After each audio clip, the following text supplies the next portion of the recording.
C'est un moment assez important si l'on tient compte de l'ambition de ces semaines sociales, de la puissance du message du pape sur les questions de l'environnement, à commencer par son encyclique Laudato Si, si on tient compte de sa réception et de son impact, y compris hors des seuls cercles chrétiens, on voit bien que les grandes forces spirituelles ont quelque chose à dire aux sociétés dans lesquelles elles s'inscrivent, et nous ne nous voilons pas la face. Il y aurait un peu de sens à mieux les écouter et éventuellement les entendre. Elles sont des ressources pour imaginer le monde, c'est le thème de ces semaines sociales, mais aussi pour le transformer, pour l'améliorer. À partir du fil rouge de l'encyclique Laudato Si, nos invités, le cardinal Laurent Monsengo, archevêque de Kinshasa et membre du G8 qui conseille le pape, Yannick Jadot, député européen vert depuis 2009, ancien responsable de Greenpeace et membre d'Europe Écologie Les Verts.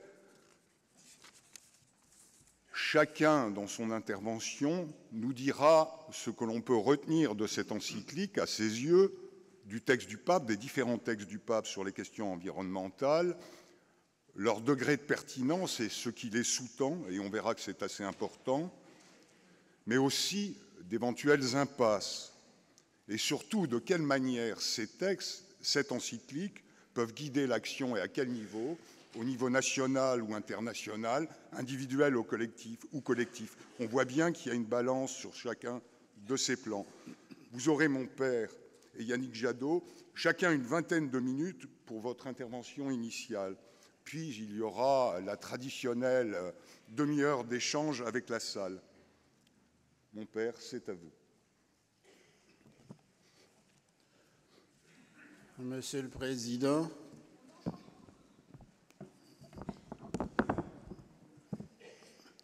Monsieur le Président des Semaines sociales de France, Monsieur Vignon,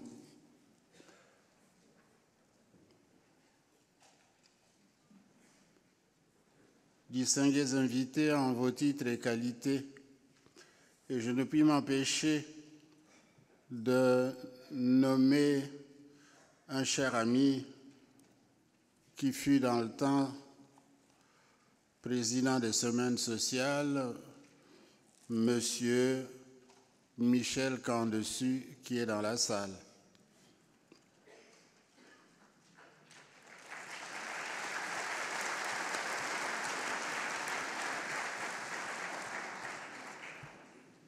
Religion et culture, ressources pour imaginer le monde.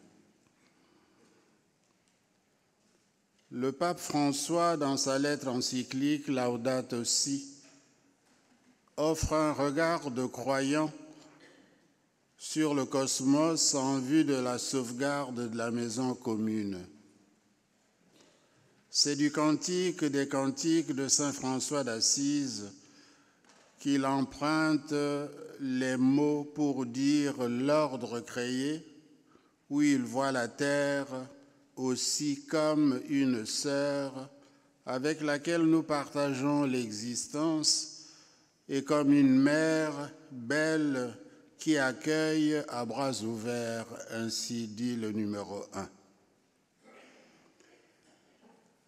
Le premier chapitre est un constat, le cri de la terre.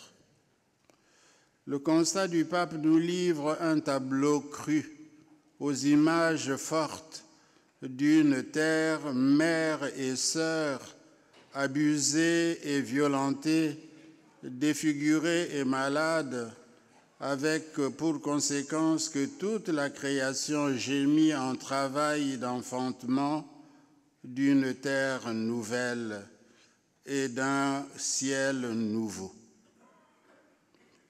Conscient des propositions antithétiques de solutions qui, d'une part, disculpent l'être humain de tout ce qui se produit sur la terre, ne pensant qu'il s'agit de recourir à la technique, et d'autre part, l'accable de tous les maux, le Saint-Père pense que la réflexion devrait identifier de possibles scénarios futurs pour qu'il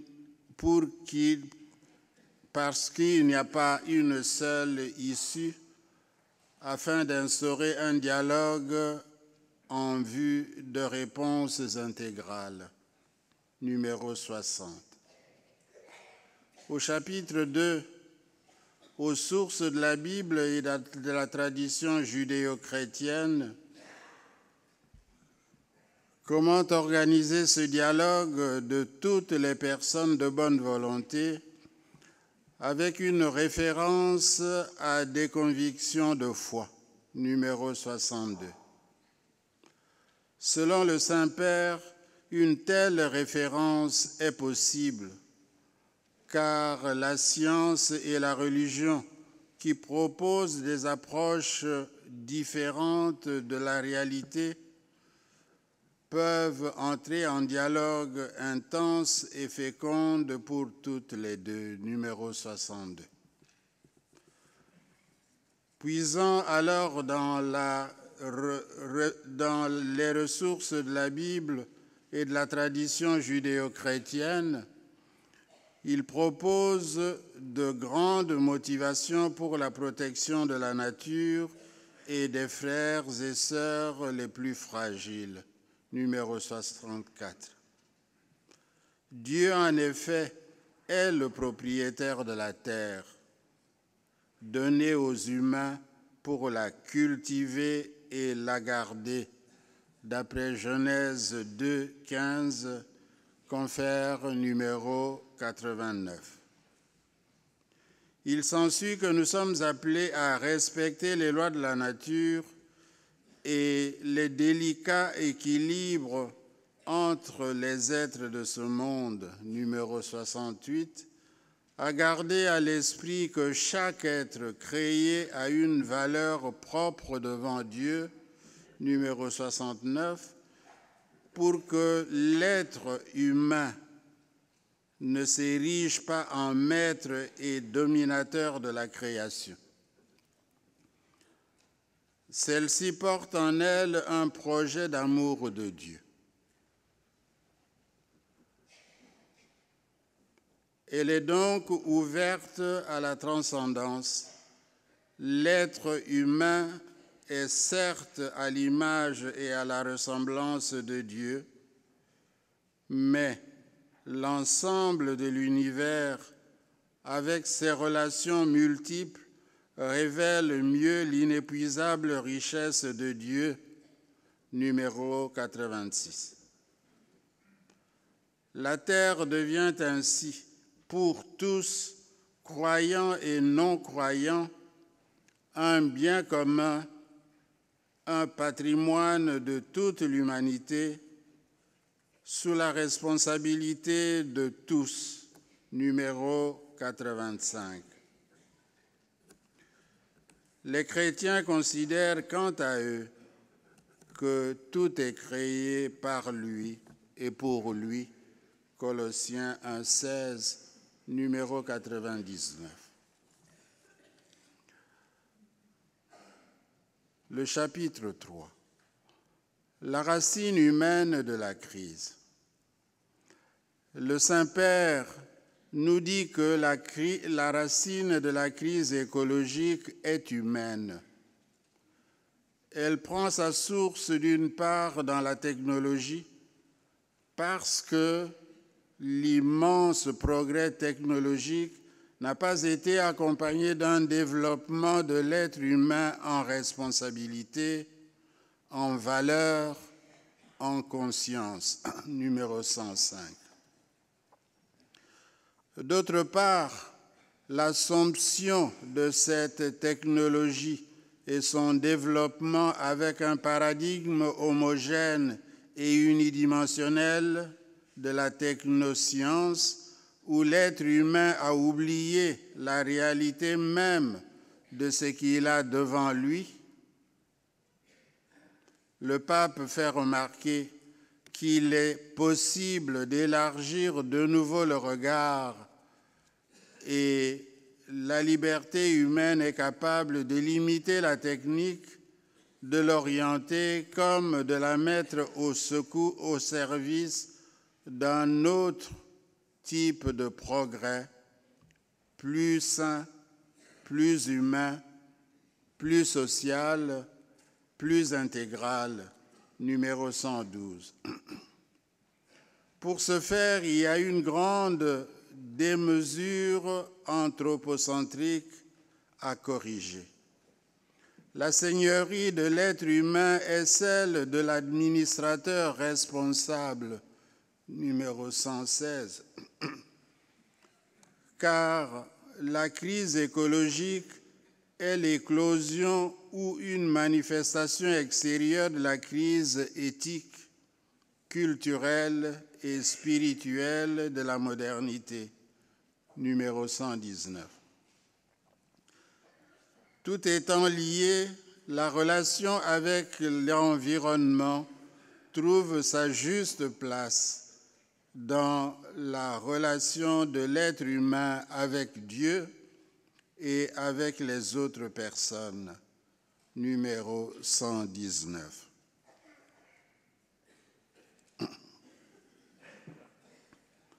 Au chapitre 4, et quelle solution? Une écologie intégrale. La lettre encyclique du pape propose de penser les problèmes non pas de façon isolée, mais en interconnexion, car tout est lié, numéro 113. L'environnement indique une relation entre la société et la nature. La recherche de solutions aux problèmes doit se faire par une attention spéciale aux relations des éléments du monde pour comprendre l'interaction entre les écosystèmes et entre les divers modes de référence sociale, numéro 141. Ainsi, la relation avec la nature ne peut ignorer le patrimoine culturel, compris dans le sens des monuments du passé, mais surtout dans son sens vivant, dynamique et participatif, numéro 143. Et elle se doit aussi de faire justice aux générations futures dans la logique d'une solidarité générationnelle. 159.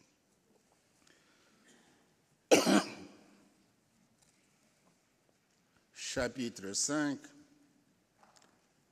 Les grandes lignes du dialogue. Le pape propose ensuite les grandes lignes du dialogue susceptibles de nous aider à sortir de la spirale d'autodestruction dans laquelle nous nous enfonçons, numéro 163. Les rencontres internationales n'ont pas permis de penser à un monde unique, à un projet commun, numéro 164. C'est pourtant à ce niveau que des solutions viables sont possibles. C'est ici que la diplomatie acquiert une importance inédite en vue de promouvoir des stratégies internationales anticipant les problèmes plus graves qui finissent par affecter chacun, numéro 175. Les religions ont pour rôle, dans un dialogue avec les sciences, de fixer le cap en rappelant les grandes motivations qui rendent possible la cohabitation, le sacrifice, la bonté. Numéro 200.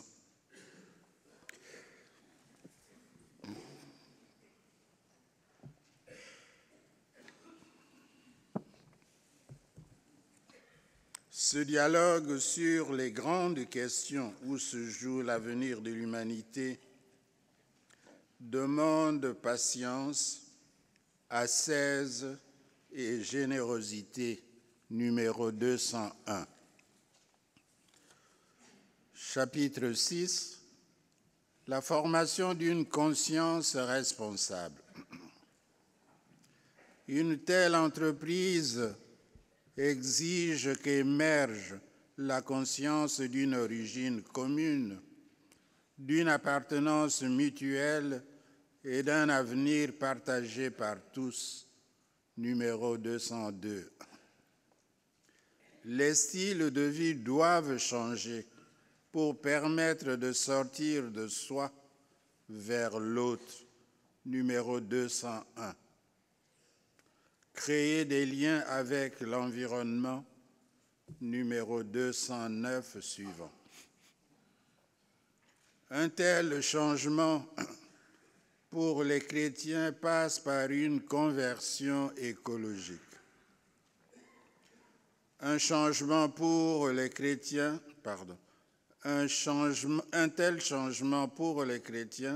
passe par une conversion écologique, dit le Saint-Père.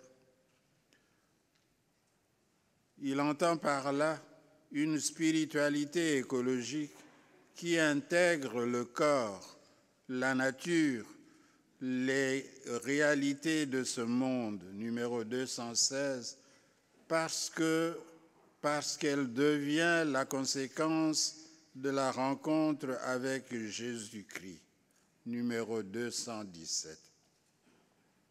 Saint François d'Assise est ici offert en modèle, numéro 218.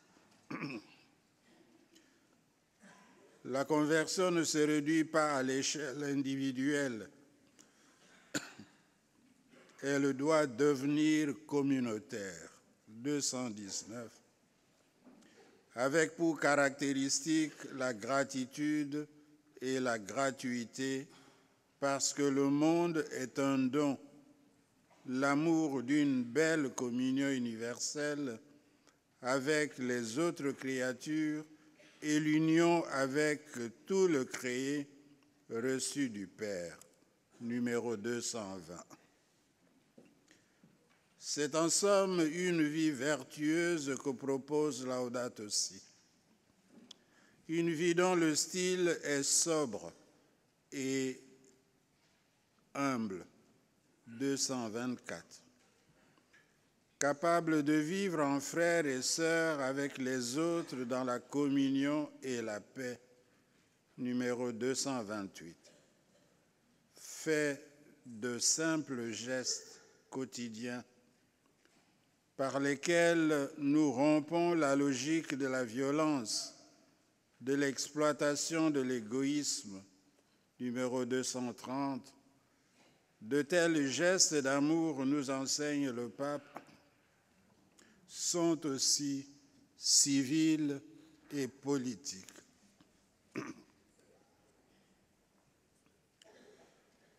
3. Les niveaux de communication. La lettre encyclique Laudato Si s'adresse à toute personne de bonne volonté. Dans un premier temps, ensuite, elle s'achève par des orientations pour les chrétiens, numéro 216.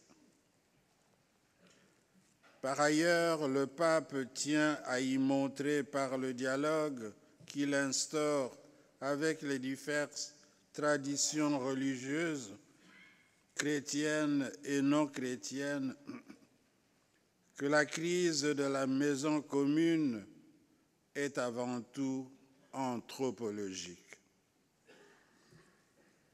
Celle d'un être humain ouvert à Dieu, aux autres et à la nature.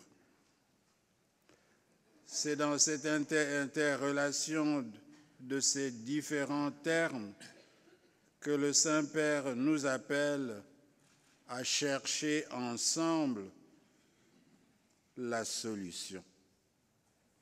Merci de votre attention.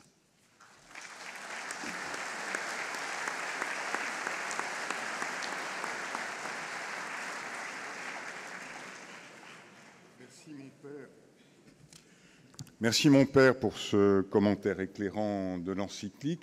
On va se tourner vers Yannick Jadot maintenant et lui poser la question de la réception du texte dans un univers politique très concerné par les enjeux environnementaux.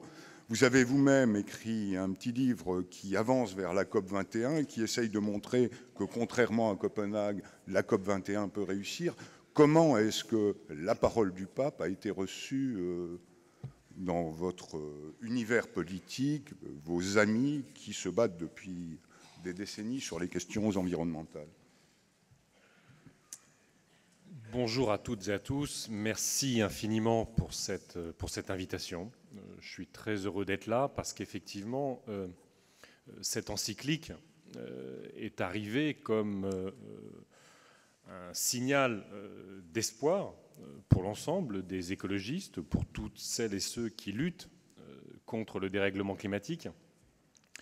Et puis surtout, ça n'est pas simplement un message d'espoir, c'est un diagnostic, une analyse, une invitation à agir dans un monde aujourd'hui qui, au fond, se résigne quand même à ce que la conférence sur le climat, qui se tiendra à Paris à la fin de l'année, ne soit qu'un demi-succès ou un demi-échec. On se résigne aujourd'hui, malheureusement, à une forme d'inaction, à une forme d'impuissance politique. Alors, évidemment, le premier commentaire qui s'est fait sur cette encyclique, c'est il y a la COP21 qui arrive, il y a un message extrêmement important d'un leader à l'échelle de la planète et nous savons tous à quel point sur le climat comme sur les migrants aujourd'hui, nous avons besoin de leaders avec une parole forte et claire. Et puis c'est évidemment aussi un message politique, y compris au sein de la communauté chrétienne. Et je me réfère simplement au voyage du pape aux États-Unis, où au sein de la communauté chrétienne, il y a un débat sur le dérèglement climatique. Je citerai simplement James Inhofe, qui est président du comité sur l'environnement au Sénat, il est républicain, qui est président du comité sur l'environnement au Sénat. Et lui dit « Je trouve insupportable l'arrogance des gens qui pensent que nous, êtres humains, serions capables de changer ce qu'il, Dieu, fait pour le climat. » Donc on voit qu'on est totalement à l'envers de l'encyclique. Je pourrais en citer un autre qui s'appelle John Shimkus. Lui dit, mais il le dit publiquement, hein, c'est ça le plus terrible de l'affaire, lui il dit il n'est pas possible qu'il y ait une élévation du niveau de la mer liée au réchauffement climatique puisque Dieu a promis à Noé qu'il n'y aurait plus de déluge.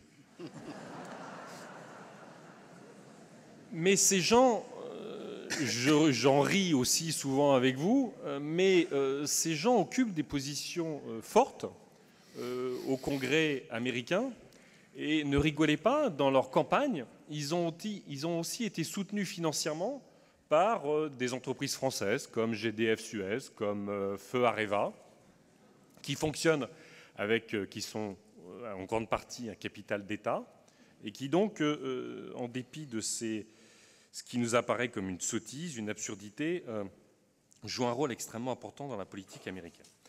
Alors, au-delà de ces éléments qui ne sont pas négligeables, ce qui est fort, je trouve, dans cette encyclique, c'est le diagnostic qui est posé. Au fond, ce que propose le pape, c'est de passer d'un anthropocentrisme despotique, comme il l'appelle, à, sans que ce soit totalement précisé, mais au fond à assumer ce que beaucoup appellent aujourd'hui l'anthropocène, c'est-à-dire cette nouvelle ère qu'on a dans l'histoire de la planète, où au fond, une espèce, nous, sommes en capacité de changer profondément les conditions de vie de l'ensemble de la vie sur Terre. Jusqu'à maintenant, évidemment, jusqu'à, j'allais dire, le XVIIIe siècle, c'était peu envisageable. Mais de fait, les progrès considérables et les dommages considérables liés à ce progrès nous ont donné la capacité, potentiellement, avec le nucléaire notamment, à mettre fin à la vie, à notre vie sur Terre, et puis évidemment à travers tout ce qui est décrit dans l'encyclique sur la pollution des océans, sur la pollution de l'eau, sur la déforestation, sur ce que beaucoup appellent la 6e extinction des espèces animales. Donc on est dans cette capacité, dans ce nouvel ère de notre vie sur Terre, où au fond, nous avons les capacités de nous faire terriblement du mal et de faire du mal à l'ensemble des espèces vivantes. Et au fond, la maison commune, qui est la base du texte, est évidemment, pour un écologiste, rappelle ce qu'est l'écologie. Vous savez, dans l'étymologie d'écologie, il y a éco, qui vient du grec oikos, et qui signifie 3 choses. Ça signifie évidemment l'habitat, la maison que l'on construit. Mais ça signifie aussi le patrimoine, ce qui nous entoure, évidemment les champs, tout ce qui est notre espace vivant autour de la maison. Et puis ça signifie une 3e chose qui est, au fond, les gens qui habitent dans cette maison. L'ensemble des espèces vivantes qui sont dans cette maison. Et au fond, évidemment, quand vous êtes écologiste et quand vous entendez parler de la maison commune, vous ne voyez pas, au fond, évidemment, de grandes différences, bien au contraire. Et ce qui est intéressant aussi dans le diagnostic de l'encyclique, c'est sur ce rôle de la science et de la technologie.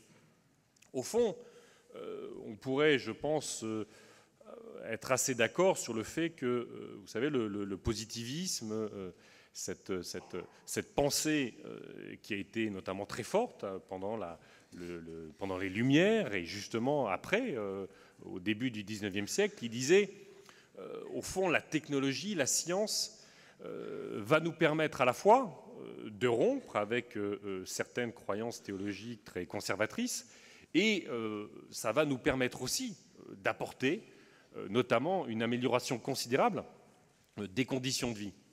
Mais ce qui est intéressant dans ce qui est écrit là, c'est que, au fond, ce qu'on démontre, c'est qu'aujourd'hui, il y a une confusion extraordinaire entre ce qu'est le progrès économique et la croissance du produit intérieur brut, la croissance du PIB, vous savez, ce chiffre totémique où chaque responsable politique et chaque président de la République considère que s'il arrivait évidemment à 3%, il serait élu avec 60% de voix. S'il arrive à 1,5%, il a de bonnes chances d'être élu. S'il est sous 1%, ça va être difficile, sans savoir au fond quel sens tout ça a. Donc le progrès économique devient la croissance du PIB, le progrès technologique devient au fond uniquement le déploiement de l'innovation, et puis on court après des gains de productivité sans réellement regarder ce que ça signifie comme chômage, ce que ça signifie comme précarité, ce que ça signifie comme souffrance au travail quand on en a un, et de souffrance au travail quand on n'en a pas. Et donc, au fond, on est sur un modèle qui se traduit par du productivisme, du consumérisme et du scientisme, qui de fait devient une nouvelle forme de croyance théologique. Et ça, c'est important. Et vous savez, il n'y a pas qu'aux États-Unis où on conteste cette analyse. Je vais me permettre de lire un passage d'intellectuels que le monde entier nous envie, Pascal Bruckner, Luc Ferry, qui sont traduits, vous le savez, dans toutes les langues et lus dans toutes les écoles. Que dit Luc Ferry? Il dit « L'écologisme radical formule les critiques les plus négatives qui aient été jamais prononcées contre l'univers moderne. Le nazisme lui-même, pour ne pas dire du stalinisme, conservait encore une attitude ambiguë face à la technoscience qu'il dénonçait d'un côté, mais ne manquait pas de développer de l'autre, dans le contexte belliciste d'une mobilisation totale des forces de la nation. Quant à Pascal Bruckner, il considérait que le pétinisme est à double titre précurseur d'une certaine écologie. » Et donc on est au fond dans ce débat politique profond, philosophique sur, aujourd'hui, le sens de la technoscience. Et je citerai le pape, je n'ai malheureusement pas noté tous les numéros, comme Monseigneur Monsengo, qui a mieux travaillé l'encyclique que moi. Il dit « Il ne suffit pas de concilier en un juste milieu la protection de la nature et le profit financier ou la préservation de l'environnement et le progrès. Sur ces questions, les justes milieux retardent seulement un peu l'effondrement. Il s'agit simplement de redéfinir le progrès, un développement technologique et économique qui ne laisse pas un monde meilleur et une qualité de vie intégralement supérieure ne peut être considéré comme un progrès. » Donc on est effectivement dans ce moment. Et quand on voit aujourd'hui ce qui est devenu notre modèle de développement, où au fond on arrive à coupler la démesure, y compris notre soif absolue de pouvoir sur l'ensemble des espèces vivantes, mais notre démesure et la maltraitance et le mal-être. Quand vous voyez qu'aujourd'hui, au fond, et c'est dit dans l'encyclique, on a l'organisation d'un tel gaspillage, notamment dans nos sociétés les plus développées, mais qui se développent aussi dans les sociétés les plus en difficulté, y compris du point de vue social, et qu'en même temps se construit de la maltraitance et du mal-être, c'est qu'au fond, ce système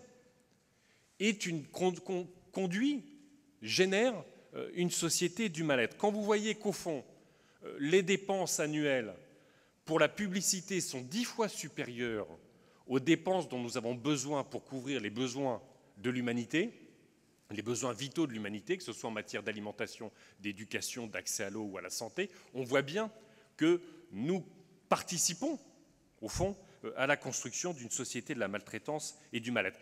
Mais pourquoi faire si c'était au moins efficace? Mais non, quand vous regardez les chiffres, depuis plus de 30 ans, y compris aux États-Unis, tout l'accroissement de la richesse s'est fait pour 5 à 10% de la population américaine. Tout ce mythe de la croissance, au fond, il laisse 90 à 95% aujourd'hui de la population sans une amélioration même du pouvoir d'achat. De la même façon, ce qu'on constate dans les enquêtes, c'est que, au-delà d'un certain niveau de confort, attention, je me mets bien au-delà d'un certain niveau de confort, le fait de posséder plus, de consommer plus, n'a aucun impact sur le sentiment de bien-être, voire le sentiment de bonheur. C'est-à-dire qu'il y a une déconnexion complète entre cette accumulation et le sentiment de bien vivre ou de bonheur. On voit bien le chômage massif, on voit bien la précarité, on sait tous les chiffres que moins d'une centaine de personnes dans le monde ont l'équivalent en richesse de la moitié de l'humanité. Donc on voit bien cette folie, et cette folie y compris, qui est parfaitement dénoncée dans l'encyclique, de la finance. De la finance, vous savez, il y avait un article qui parlait de la City à Londres, et qui disait, au fond, on connaît deux états dans une bourse, c'est l'euphorie ou la panique. Et si vous réfléchissez ce qu'est l'euphorie et la panique, ce sont les symptômes de la psychomaniaco-dépression. Et ça dit bien la société du mal-être dans laquelle on est. Donc au fond, on est en train d'abîmer profondément la planète, de modifier profondément nos conditions de vie, et sur un temps très court. Je veux dire, le cyclone Haiyan aux Philippines, ce sont des vents de 380 km/h.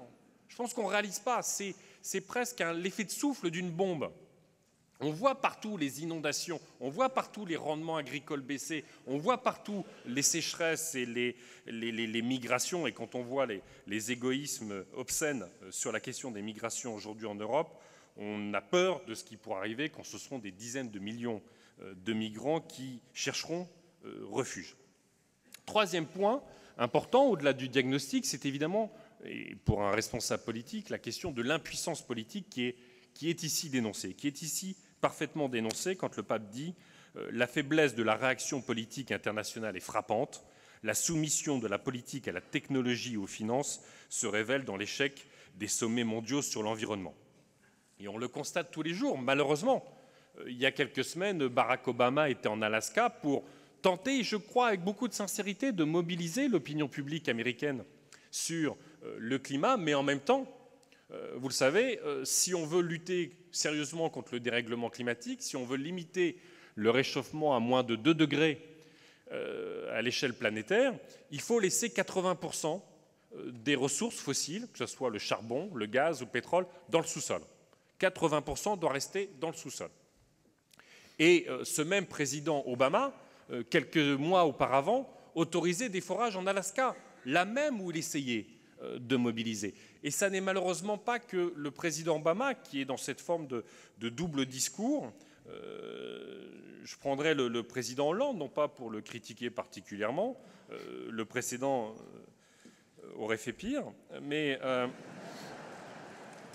quand il dit, vous savez, en novembre dernier, le jour de la publication du rapport du GIEC, le GIEC, c'est la communauté scientifique internationale qui fait aujourd'hui, ce sont des milliers de chercheurs dans le monde, qui disent l'état absolument alarmant du climat. Le jour même de leur rapport, c'est un rapport tous les 5 ans, il est en Alberta, au Canada, et il dit « Je suis là pour soutenir Total dans son plus grand projet d'extraction des sables bitumineux, qui est le pétrole le plus sale qu'on peut extraire aujourd'hui de la planète. » Et ça, malheureusement, ça dit l'état d'une partie des responsables politiques qui ont un hémisphère qui a compris l'enjeu du dérèglement climatique, mais un autre hémisphère qui n'arrive pas à assumer ce que ça signifie comme transformation pour la société. Parce qu'au fond, notamment les États aujourd'hui sont l'épicentre des stratégies de lobby des multinationales qui sont, dont certaines sont dénoncées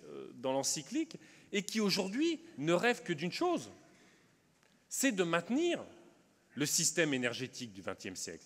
De maintenir, vous savez, l'industrie des énergies fossiles, c'est l'industrie la plus puissante que l'humanité n'ait jamais créée. Si, comme je le disais tout à l'heure, on reste à 2 degrés, on laisse 80% des ressources fossiles dans le sol. C'est demander à ces géants de l'énergie, au fond, de passer à côté de 30 000 milliards de dollars de recettes. S'ils brûlent cette énergie, c'est 30 000 milliards de recettes.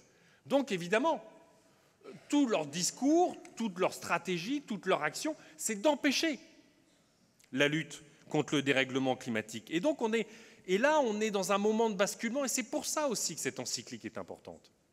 On est dans un moment de basculement entre un vieux monde qui est construit sur ces énergies fossiles, qui est construit autour de quelques grands oligopoles des géants de l'énergie, qui sont sur un système rentier, qui sont sur un système opaque, mais qui, au fond, aujourd'hui, pour eux, le cauchemar, c'est le monde qui est en train de naître, qui existe déjà et qui va progresser. Et ce monde, ce système énergétique, il est construit sur un système totalement différent. C'est les énergies décentralisées, c'est les énergies renouvelables. Et le pape était au Parlement européen pour dire à quel point il faut faire plus sur les énergies renouvelables. Quand aujourd'hui, ces énergies renouvelables, que ce soit en Bretagne, mais énormément en Allemagne, ce sont les citoyens qui s'en emparent.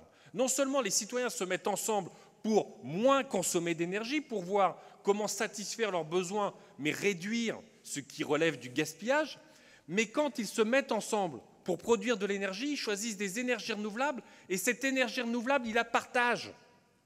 On est dans un système, vous voyez bien, cette guerre que j'appelle une guerre de l'ombre, entre un vieux modèle construit sur la rente et un modèle construit sur les citoyens et le partage. Vous vous rendez compte, c'est une révolution citoyenne extraordinaire et qui en plus est permise par une révolution économique qui fait qu'aujourd'hui, les énergies renouvelables sont beaucoup moins chères que le nucléaire, les énergies fossiles, peut-être pas le charbon encore, mais bientôt. Et donc on est à la fois cette révolution citoyenne et cette révolution économique du monde de l'énergie. Et c'est ça ce point de basculement. Et c'est pour ça qu'il est important que, effectivement, l'ensemble des citoyens s'emparent de cette nouvelle réalité et y participent.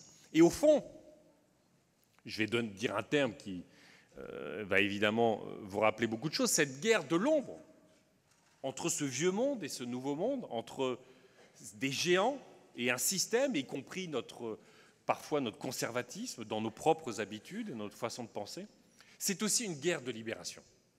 C'est aussi une guerre de libération qui, au fond, nous raconte que sortir de ces énergies fossiles, sortir de cette forme de domination, sortir de ces systèmes qui financent quand même des dictatures un peu partout dans le monde, qui organisent la destruction d'une partie de l'environnement qui met sous tutelle ou sous oppression beaucoup de communautés, eh ben c'est aussi une guerre de libération pour nous libérer et pour, au fond, libérer nos énergies vitales. Alors, un point pour conclure sur la mobilisation. Alors, c'est vrai qu'on est dans un moment particulier où vous le sentez, vous le voyez, vous le vivez. Nos sociétés sont bombardées de pulsions de haine, de peur, qu'au fond, beaucoup, sous une forme décliniste ou pas, nous expliquent qu'il faut se rabougrir, qu'il faut se replier. On est sous des pressions permanentes sur du repli nationaliste, sur du repli identitaire, sur du repli communautariste, qu'on met, y compris dans ce monde où les citoyennes et les citoyens se sentent au fond expropriés de leur vie, de leur destin. Il y a un sentiment d'écrasement et d'impuissance pour beaucoup. Et que se rajoute à ça une particularité de la crise environnementale qui est au fond, il est difficile pour beaucoup de la ressentir, de la percevoir. Dire aujourd'hui les océans sont en crise, c'est une réalité rationnelle, mais on a du mal à la vivre émotionnellement. Moi, je me souviens, il n'y a pas longtemps, dans les grandes tempêtes, après les grandes tempêtes de 2008, j'étais sur l'île de Sein, et je rencontrais une dame qui avait toujours vécu là, qui avait bien 80 ans, et qui me disait, avec ces tempêtes, qui viennent aussi avec le dérèglement climatique, pour la première fois, j'ai peur de la mer. Là, vous ressentez ce que ça signifie, les éléments, mais pour beaucoup, le dérèglement climatique, c'est à la fois énorme, c'est à la fois à la télé, et à la fois, on a du mal à le ressentir toujours individuellement. Donc, il faut... Et là, peut-être j'aurais je rajouterai quelque chose à cette encyclique. C'est qu'au fond, cette idée que, en retrouvant une intelligence collective de l'émotion, c'est ce qui est aussi appelé dans l'encyclique sur la redécouverte de la beauté, ces choses-là. Au fond, je crois qu'on aura du mal à mobiliser uniquement sur le diagnostic. Et je crois qu'il sera peut-être plus facile, au fond, de mobiliser sur la lutte contre le dérèglement climatique. Je m'explique. Aujourd'hui, et c'est souvent mentionné dans l'encyclique, la question de l'agriculture, faire de l'agriculture de proximité, faire de l'agriculture durable, c'est évidemment protéger l'environnement, c'est évidemment maintenir des paysans sur nos territoires face à l'absurdité d'un modèle totalement industriel qui cherche à exporter du cochon ou du lait en Chine, mais c'est évidemment recréer du lien, reconnecter. L'agriculture de proximité, c'est une alimentation de proximité. C'est une alimentation de qualité, mais c'est recréer de la connexion sur les territoires. Quand aujourd'hui, vous voyez dans la société, les gens s'organisent pour partager leur voiture, pour circuler, bien sûr, il y a des enjeux économiques, sociaux à ça, mais c'est aussi la recherche de convivialité. Quand les gens s'organisent en coopérative des énergies renouvelables, c'est retrouver le plaisir de faire ensemble et de vivre ensemble. Et je crois qu'au fond, c'est essentiel aujourd'hui dans la société parce que si les gens se sentent écrasés, je crois que tous nos concitoyens savent qu'il va falloir changer. Mais pour changer, dans la situation dans laquelle on est, il faut être rassuré. Et je crois que notre responsabilité, c'est de rassurer sur l'idée qu'il y a un chemin pour aller mieux. On est dans des... Vous voyez bien, on nous bombarde de nostalgie régressive en permanence. C'était mieux les 30 Glorieuses, c'était mieux quand il n'y avait pas la finance et qu'il y avait un État omnipotent, c'était mieux quand la France était blanche. Vous voyez bien qu'on est en permanence dans ces nostalgies régressives. Et au fond, notre responsabilité collective, c'est d'offrir un avenir positif et bienveillant. Un avenir, au fond, lutter contre le dérèglement climatique, c'est quoi? C'est à la fois réduire l'impact que j'aurai sur ma vie, c'est évidemment transformer ma vie en mieux, parce que si on fait de la rénovation du bâtiment, des transports collectifs, de l'agriculture de proximité, des énergies renouvelables, c'est de l'activité économique sur nos territoires, et quand il y a de l'activité économique, il y a de l'emploi, Et quand il y a de l'activité économique et de l'emploi, vous avez des services publics, vous avez de la culture et vous avez de la démocratie. Quand il y a tout ça, il y a de la démocratie. Et au fond, lutter contre le dérèglement climatique, c'est emmener nos concitoyens sur un chemin. Et au-delà de ça, c'est vivre mieux, mais surtout, au fond, et c'est ça le grand message où nous nous retrouvons, c'est nous réconcilier avec le reste de l'humanité et c'est nous réconcilier avec notre avenir parce que nous avons autour de la question du dérèglement climatique une communauté de destin. Et puis je finirai sur une interpellation. Et j'ai fini. Il y a une incroyable campagne, l'une des campagnes les plus dynamiques du point de vue de l'environnement ces dernières années, c'est la campagne sur le désinvestissement. Cette idée qu'au fond, il faut arrêter d'investir sur les énergies fossiles. Je pourrais vous citer Desmond Tutu, qui est un acteur fort de ça. Nous avons besoin d'un boycott comme pour l'apartheid afin de sauver la planète. Nous devons mettre fin au changement climatique et nous le pouvons si nous utilisons la même stratégie qui a fonctionné en Afrique du Sud contre les plus gros émetteurs de carbone. Les personnes de conscience doivent rompre les liens avec des entreprises qui financent l'injustice du changement climatique. Et vous le savez, au-delà des universités, au-delà des fonds de pension, au-delà des financements, beaucoup d'églises aujourd'hui s'engagent sur le désinvestissement qui consiste, au fond, à retirer le soutien à cette industrie qui nous fait tant de mal. Et évidemment, ça ne va pas... je pourrais même citer la conférence des évêques des Philippines pour revenir sur un pays très marqué par ça. Il faut arrêter de soutenir un système qui nous tue. Que fait la Banque du Vatican ?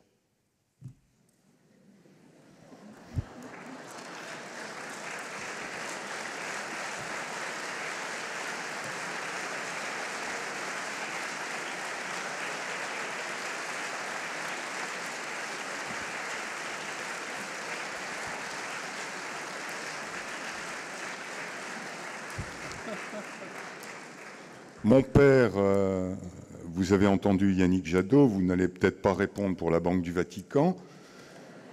Simplement, la question qui se pose dans ce dialogue, à mon avis, c'est est-ce que vous, comme cardinal, comme membre du G8 qui conseille le pape, est-ce que vous êtes surpris par la réception du texte du pape François, Laudato Si ?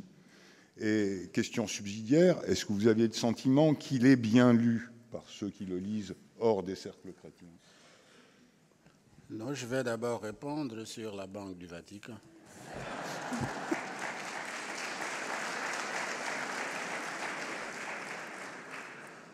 Je puis rassurer M. Jadot, la Banque du Vatican n'investit pas dans des choses non éthiques. Elle est devenue une banque éthique. Vous ne pouvez plus faire entrer de l'argent au Vatican. Maintenant, d'ailleurs, le directeur de la Banque du Vatican est contrôlé par un monsieur qui est français, monsieur de Bransu, qui habite en Belgique. Et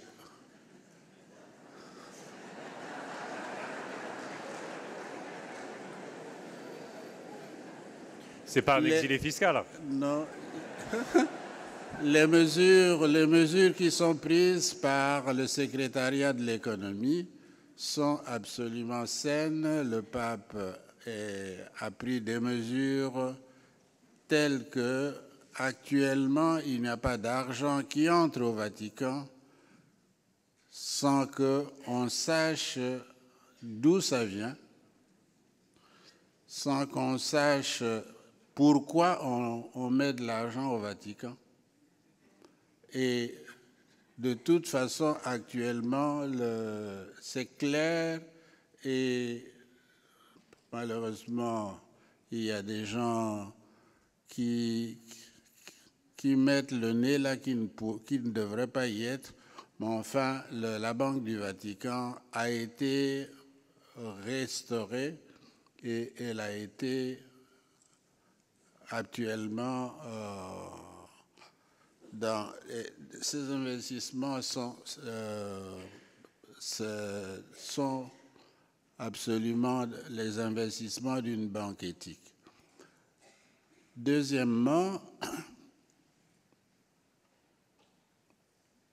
j'admire, monsieur, le politicien qui a réagi à mon débat. Effectivement, le Saint-Père nous invite à changer les habitudes de vie, les habitudes qui sont telles que, en fait, quand on les adopte, on finit par ne plus s'en apercevoir, mais on fait du tort à énormément de pauvres. Et c'est surtout cet aspect de la pauvreté qui frappe dans les discours du pape. Nous avons vu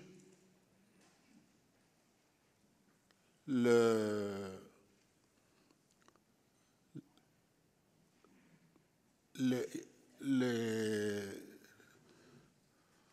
cyclone qui a déferlé sur le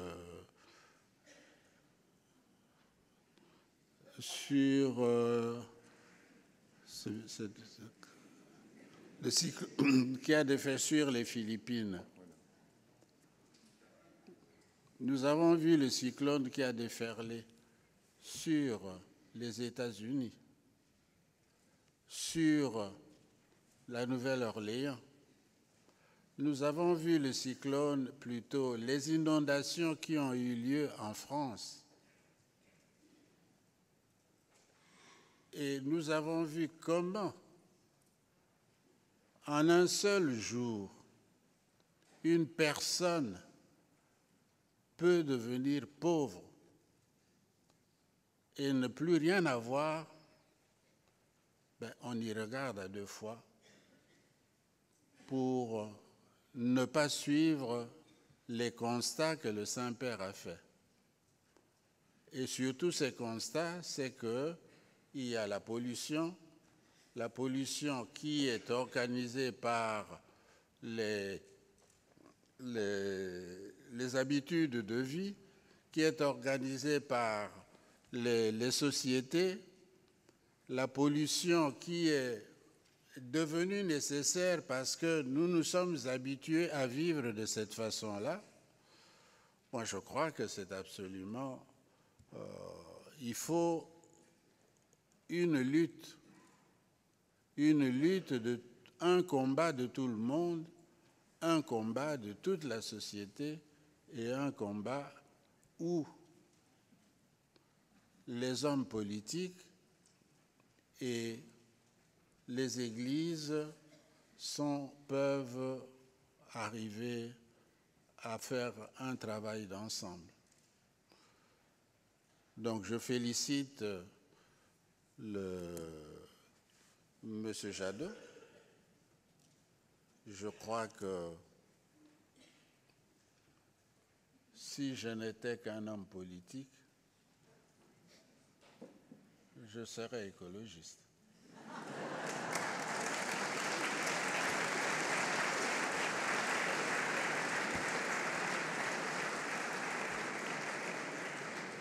Yannick Jadot, un commentaire? À Europe Écologie Les Verts, vous savez, en ce moment, les gens qui arrivent, ils sont moins nombreux que ceux qui partent. Mais non, je crois qu'une dimension que rappelait Monseigneur Monsengo, c'est il y a aussi une dimension particulière, me semble-t-il, dans cette encyclique, et avec ce pape, qui est un regard, au fond, sur l'écologie qui vient d'un pays du Sud.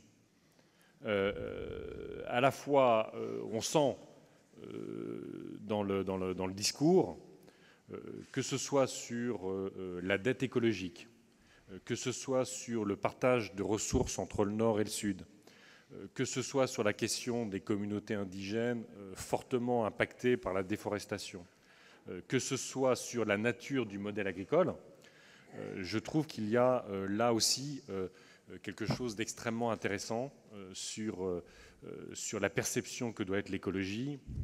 Je n'ai pas mentionné suffisamment dans mon propos à quel point aujourd'hui, et c'est très bien dit dans l'encyclique, la question de la crise écologique et la question des inégalités sont probablement les deux plus grands défis auxquels nous sommes collectivement confrontés, et que si nous n'arrivons pas à travailler les deux ensemble, on va vers beaucoup de désillusions et beaucoup de désespérance et de malheur. Donc effectivement, je trouve qu'il y a aussi cette dimension-là dans l'encyclique qui me paraît extrêmement importante. Merci.